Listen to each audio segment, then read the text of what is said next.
90% लोग अपनी कंपनी या अपने चैनल पार्टनर को छोड़ने से पहले उनसे कोई भी डिस्कशन करना उचित नहीं समझते या अपनी समस्या बताना उचित नहीं समझते।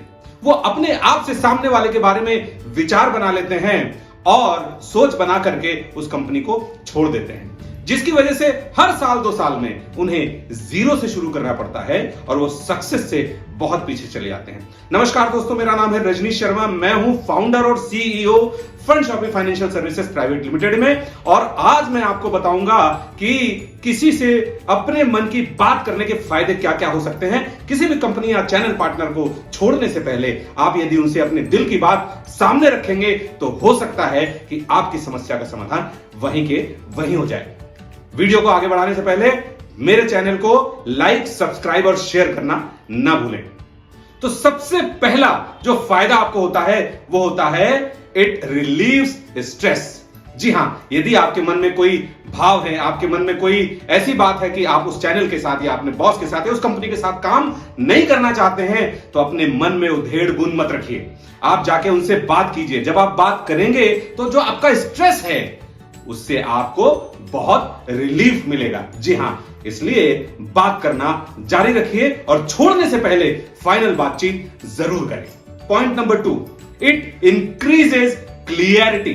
जी हां, कोई भी कंपनी आप छोड़ते हैं तो आपके मन में बहुत ज्यादा सवाल जवाब होते हैं, बहुत ज्यादा उधेड़ बुन होती है। छोड़ूं कि नहीं छोड़ूं, छोड़ने का कारण क्या होगा, नई कंपनी में जाऊंगा तो क्या ऐसा करूंगा कि वहां मुझे सफलता मिल जाएगी। तो जब आप अपने पुराने बॉस या पुराने पार्टनर से बैठ करके ठंडे दिमाग से बातचीत करते हैं तो यकीन मानिए कि आपको बहुत सारी चीजें अपने आप क्लियर हो जाती हैं और आपके मन में चल रही उधेड़ बुन अपने आप समाप्त हो जाती है। तो हर बार कंपनी चेंज करना या किसी को छोड़ करके दूसरे काम के साथ स्टार्ट करना हर समय फायदेमंद नहीं होता है। हो सकता है कि पुराने वाले के साथ ही आप बातचीत करके चीजों को सुलझा लें और चीजें और ज्यादा बेहतर बन सके। इसलिए किसी को भी छोड़ने से पहले उससे बातचीत जरूर करें और कोशिश करें कि समस्याओं का समाधान वहीं के वहीं हो जाए, क्योंकि आप कहीं भी जाएंगे ना तो दोस्त उधेड़ बुन तो लगी रहेगी। तीसरा जो पॉइंट है, उसका जो तीसरा फायदा है वो है इंप्रूव्स डिसीजन। कई बार आपको डिसीजन लेने में बहुत सोचना पड़ता है, बहुत परेशानी का सामना करना पड़ता है। क्योंकि आप बात नहीं करते इसलिए आपको समझ में नहीं आता है कि आप करें कि ना करें। इसलिए अपने पुराने बॉस से या पुराने चैनल से बात जरूर करें, बिना बात के मत छोड़ें। इससे क्या होगा कि आपको डिसीजन लेने में बहुत आसानी हो जाएगी। आपकी सोच, हो सकता है आपने कुछ ऐसी मन में धारणाएं बना रखी हो अपने पुराने चैनल को लेकर के या अपनी पुरानी कंपनी को लेकर के, हो सकता है बातचीत करने से वो धारणाएं आपकी खत्म हो जाए। तो आपका डिसीजन पावर बहुत इंप्रूव हो जाएगा और आपको ये चीज बिल्कुल साफ हो जाएगी कि आपको जीवन में आगे क्या करना है। चौथा और सबसे अहम फायदा जो बातचीत करने से होता है, इट इनहैंसेस योर रिलेशनशिप। जी हां, किसी को भी छोड़ के, बिना बताए छोड़ के जाने का अगर आप ऐसा विचार करते हैं तो यकीन मानिए कि आपके रिश्ते खराब होना निश्चित है। यदि आप बातचीत करके छोड़ेंगे, अपनी बात रख के, अपनी बात उनको समझा करके, यदि कोई हल नहीं निकलता है और आप उस कंपनी को या उस चैनल को छोड़ते हैं तो आपके रिश्ते कभी भी खराब नहीं होंगे, क्योंकि आपने अपनी बात रखी, आपने उनको वक्त दिया, आपने उनको अपनी समस्या बताई।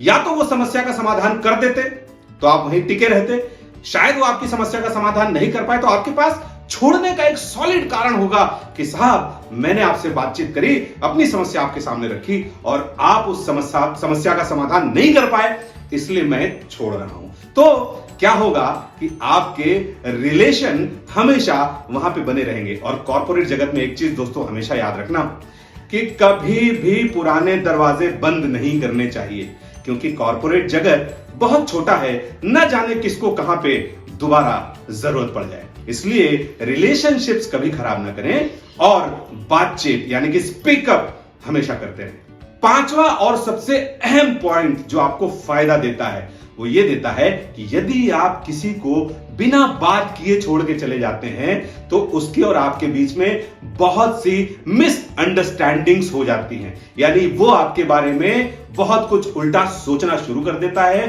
और आप भी बिना बताए गए हैं तो आपको भी समझ में नहीं आता कि वो आपके बारे में क्या सोच बना लेगा। इसलिए मिसअंडरस्टैंडिंग को खत्म करके, देखिए किसी को छोड़ करके नई शुरुआत करना वो मैं बुरा नहीं समझता उसको, ना ही गलत समझता हूं, लेकिन यदि वहां पे ही समस्याओं का समाधान हो सके, यानी कि हो सकता है कि किसी मिसअंडरस्टैंडिंग की वजह से आप उसको छोड़ रहे हो, यदि आप बातचीत करें तो वो मिसअंडरस्टैंडिंग आपकी वहीं पे हल हो जाए और आपको वो कंपनी या वो चैनल छोड़ना ही ना पड़े। क्योंकि दुनिया में ऐसी कोई समस्या नहीं है दोस्तों जिसका बातचीत से समाधान नहीं हो सकता। इसीलिए अपने रिलेशन को बचाएं, अपनी मिसअंडरस्टैंडिंग किसी के बीच में गलतफहमी पैदा ना होने दें और हमेशा बातचीत करने के बाद ही कोई बड़ा डिसीजन ले। अक्सर मैंने देखा है परिवार में भी जब छोटे मोटे झगड़े होते हैं, चाहे वो पति पत्नी का हो, चाहे वो बाप बेटे का हो, चाहे वो मां बेटे का हो या बहन बहन का हो, बिना बातचीत किए किसी के बारे में भी अपने मन में कोई धारणा नहीं बनानी चाहिए दोस्तों। यदि आपको रिलेशंस लंबे समय तक चलाने हैं तो अपनी बात, भले ही वो बात कितनी गंभीर हो, आपको अपनी बात गंभीरता से और ठंडे दिमाग से सामने वाले को बतानी चाहिए, ताकि आपकी सोच और उसकी सोच जो मैच कर जाए और मैच करने के बाद आपके रिलेशंस हमेशा बने रहें। क्योंकि आज के समय में रिलेशंस बहुत ज्यादा जरूरी है, चाहे वो घर परिवार हो या फिर कॉर्पोरेट जगत हो या फिर आपका बिजनेस हो। इसलिए बिजनेस में यदि आप बड़ा करना चाहते हैं तो बार बार बिना बताए छोड़ करके इधर भागना उधर भागना, इसको बंद कर दीजिए और एक जगह पे टिक करके बातचीत करते हुए, अपनी हर समस्या का समाधान करते हुए जीवन में आगे बढ़िए। यकीन मानिए आपको सफलता जरूर मिलेगी। नए वीडियो के साथ फिर से बहुत जल्द हाजिर होऊंगा। तब तक के लिए जय हिंद, नमस्कार, सत श्री अकाल।